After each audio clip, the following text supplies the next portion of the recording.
예, 화요일 묵상의 시간입니다. 어제와 다를 바 없는 세상의 태도를 가지고 살아가면서 나아진다라는 것은 시한폭탄이다. 어제와 다를 바 없는 세상의 태도를 가지고 살아가면서 뭔가 나아지는 것은 시한폭탄이다. 이런 제목으로 또 오늘 묵상 나누겠습니다.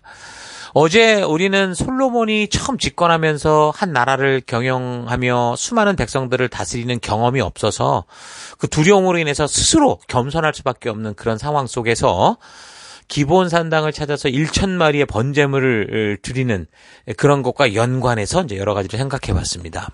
사람들은 지성이면 감천이라는 이 본능적인 생각이 있기 때문에 하나님 앞에서 마음과 뜻과 정성을 다해 살아가라고 하신 하나님의 명령이 주는 참된 그 인격적 관계보다 뭔가 내가 정성과 치성을 바치면 결국 신을 내가 원하고 바라는 일에 동원할 수 있다. 사용할 수 있다라는 그런 우상 숭배의 길로 빠질 수 있다고 그랬죠. 그래서 교회 안에서도 많은 교인들이 하나님을 그렇게 오해해서 하나님께서 말씀해 주시는 그런 바른 법도와 규례의 가치를 바르게 알지 못하고 하나님의 이름을 부르는데 결국 하나님께서 용납할 수 없는 우상의 하나로 만드는, 그러니까 교회 안에서 이상한 우상 숭배를 하고 있는 그런 일들이 많다라는 걸 우리가 알 수 있습니다. 그 부작용 중에 하나가 뭐라고 그랬어요? 바로 이 본문을 근거로 만들어낸 1,000번째 헌금, 그런 거라고 그랬죠. 물론 지금은 이 시대 지성이 발달하고 또 이제 많이 이제 말씀에 대해서 우리가 알다 보니 학력들도 높아지면서 이런 일에 쉽게 넘어가지 않는다. 그렇게 말은 하고 그렇게 생각할 수 있지만, 근데 그럼에도 불구하고 인간은 인간인 거예요. 아주 급박한 위기를 만나면 어떻게 돼요? 이 시대 최고 과학과 이성의 훈련을 받은 박사, 최고의 사람이라고 해도 결국 뭔가 절실하게 붙들게 되죠. 그래서 하나님을 자기가 원하는 것을 이루기에 동원하는, 그러니까 우상으로 만드는 일이 그런 일에 쉽게 빠진다라는 거예요.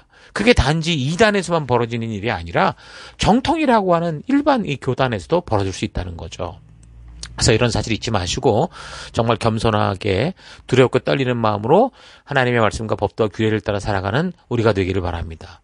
솔로몬처럼 누구나 다 당연히 처음에 아무것도 모르기 때문에 그냥 겸손할 수밖에 없잖아요. 모든 일 두렵고 떨림으로 행하고 내가 모르니까 다른 사람들의 말을 경청하게 되는 그런 당연한 성장 과정 초기의 겸손이 아닌, 내가 정말 숙달되어 너무도 잘 알고 있다고 해도 진정한 이 겸손으로 정말 어떤 상황과 환경을 만나도 겸손하게 하나님의 뜻을 구하고 그 인도하심을 따라 살고자 하는 이 낮아질 수 있는 이런 마음들을 우리가 그래서 잘 훈련해 가야 됩니다.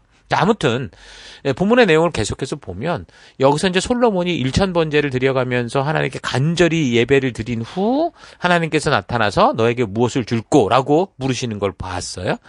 이거는 솔로몬이 1,000번의 예배를 드리는 지극정성을 보고 하나님이 감동해서 마치 무슨 영화의 산신령처럼 나타나서 너의 정성이 상달되었다. 그러니 너의 소원을 말해라. 이렇게 말하는 차원이 아니라 분명히 이것과는 전혀 다른데 많은 사람들이 이제 이런 식으로 착각을 하는 거죠. 그러니까 지극정성, 치성을 바치면 하늘도 감동한다. 그러니까 하나님이 소원을 들어준다. 이런 식으로 이게 잘못된 이 기본 상식들과 얽혀져 버리는 겁니다. 근데 여기서 지금 하나님께서 지금 솔로몬이 어떻게 나라를 지금 통치하시는가, 그의 소신과 신념이 뭔가, 사실 그걸 알기 위해서 지금 이런 말씀을 하셨던 거거든요. 그러니까 뭔가 지극정성 치성에 대한 대가를 주겠다는 게 아니라 하나님께서 지금 솔로몬이 왕이 되면서 처음에 보이는 이런 지극정성의 겸손한 행동들이 과연 얘가 지금 어떤 마음에서 이걸 이렇게 하고 있는지, 그 뿌리, 그 마음 중심을 알고 싶었던 거죠. 그러니까 아브라함도 그랬잖아요. 그 뭔가 하나님과 굉장히 가까워지는 그때 독자 이삭을 바치라고 하심으로 그 마음 중심을 알기를 원하셨던 것처럼 바로 그런 모습이라고 볼 수 있습니다. 그래서 하나님께서 그런 솔로몬에게 나타나서 그의 진심이 어떠신 거를 물은 거죠. 근데 그때 이제 솔로몬이 나라를 바르게 다스리고 또 백성들의 눈물을 닦아주기 위해서 이제 개혁한 걸로는 뭘 요구했냐면 지혜로운 마음. 개혁 개정 4판에는 듣는 마음이라고 이렇게 달라. 이런 식으로 분별하게 해달라. 이제 그런 요구를 하거든요. 그러니까 히브리어로 직역하면 지혜로운 마음이라는 해석보다는 듣는 마음이 더 정확하다고 볼 수 있습니다.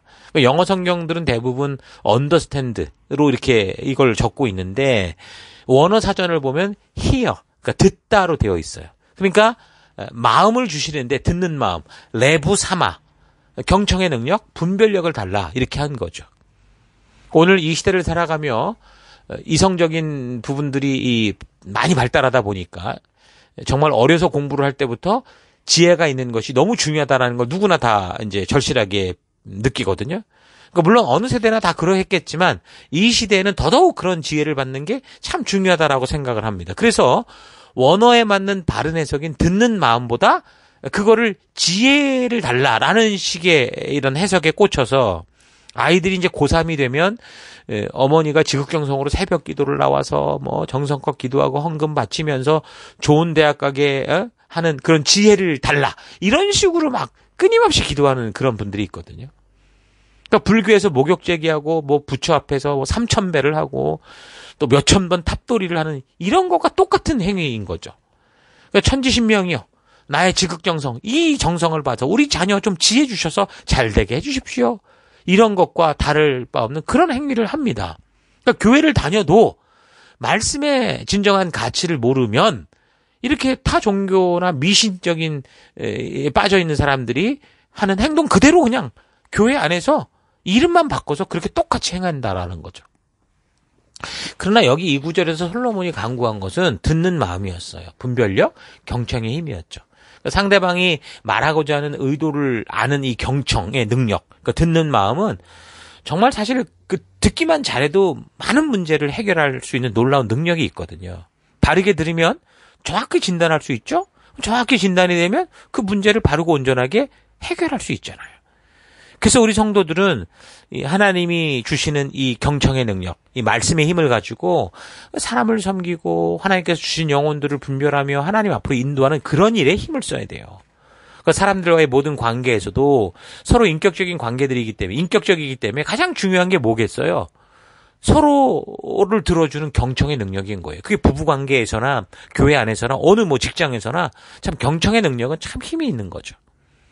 그러니까 자기가 아니라 다른 사람을 배려하는 그런 마음, 이게 경청의 마음이라고 할 수 있는데 하나님은 적어도 이제 솔로몬이 이렇게 지극정성을 보일 때 이 당시 솔로몬의 간구가 그렇게 진실했다라는 걸 분명히 보셨고, 그래서 솔로몬이 자기가 아닌 맡기신 백성들을 이 중차대한 사명을 바르고 온전히 섬기고 싶어서 그렇게 원했던 그 마음을 보신 거죠.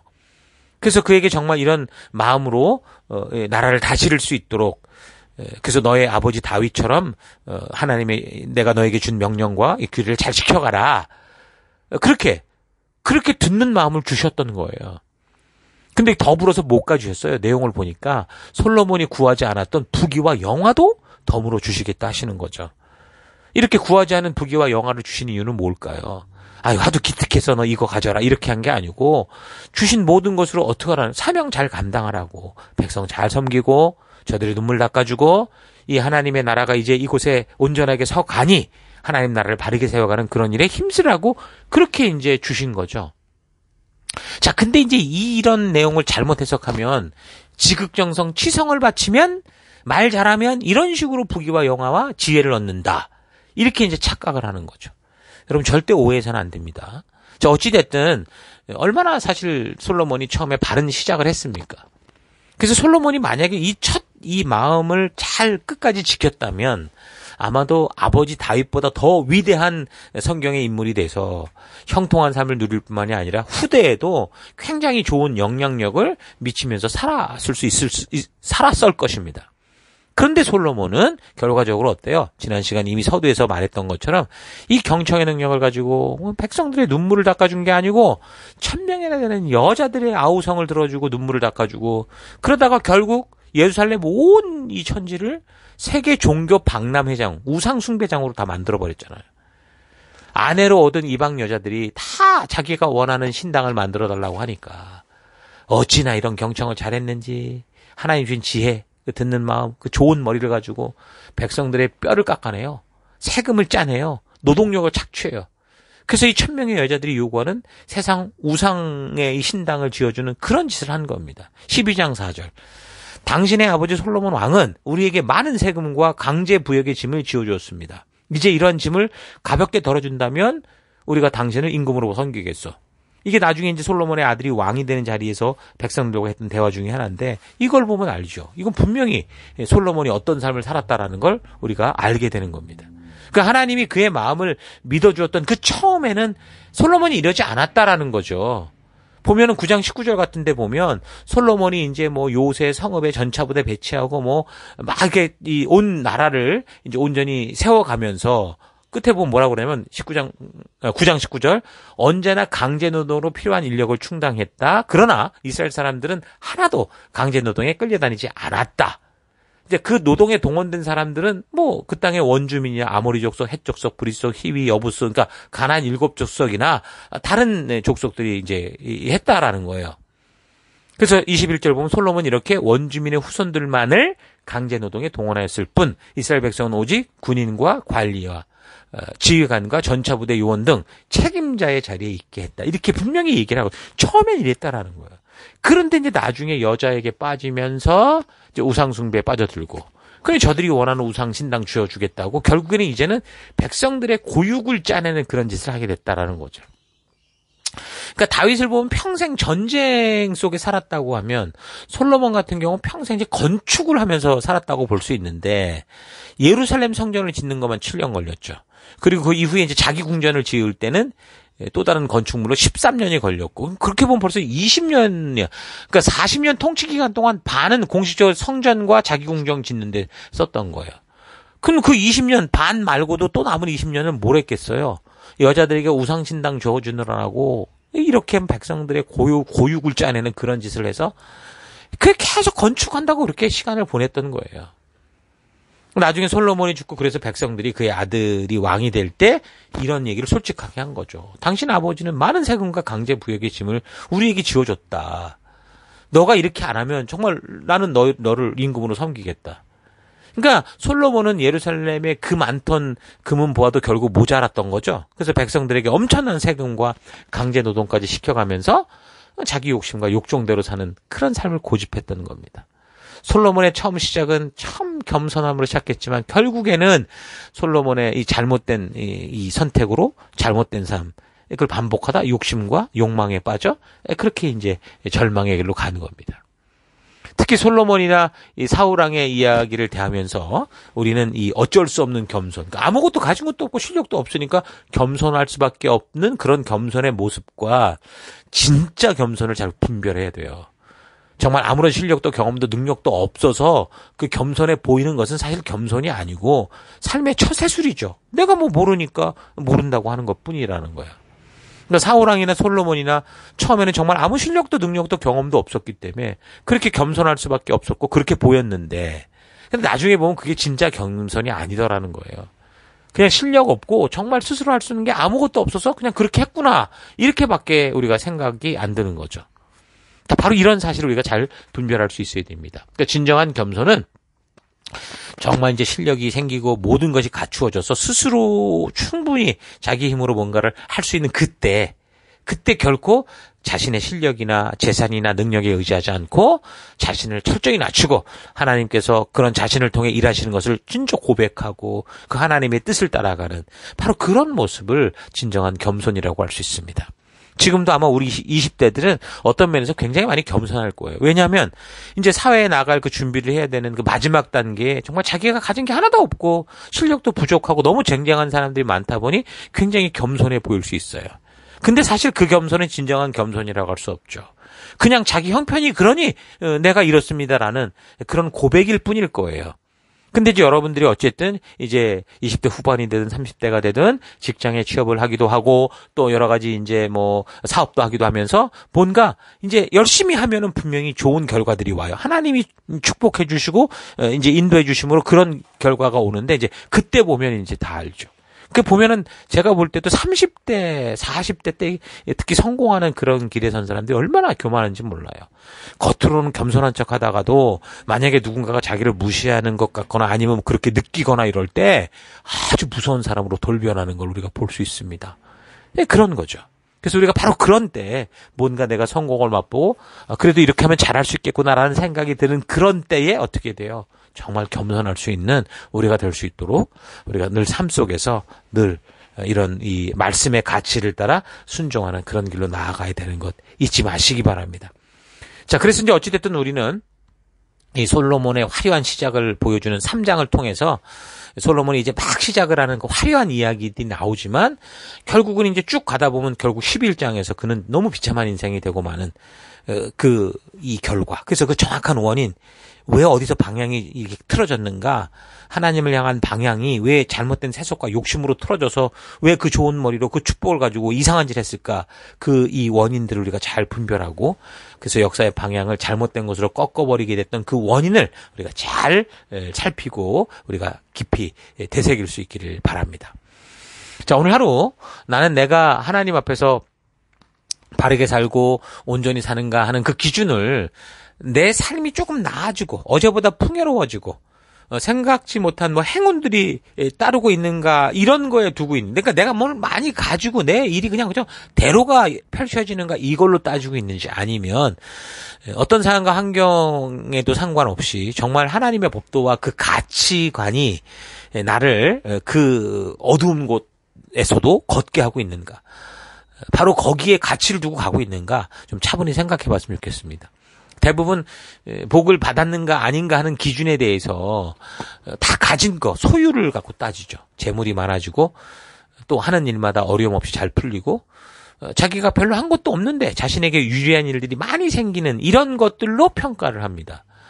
그러니까 우리의 삶이 어제보다 나아지고 이스라엘 백성들이 자신들이 준비하지 않은 가나안 땅을 약속의 땅으로 받는 것처럼 우리가 하지 않은 것들을 받을 수 있는 것에 대해서 성경도 당연히 그거는 하나님의 축복의 결과다라고 말씀하는 걸 볼 수 있어요.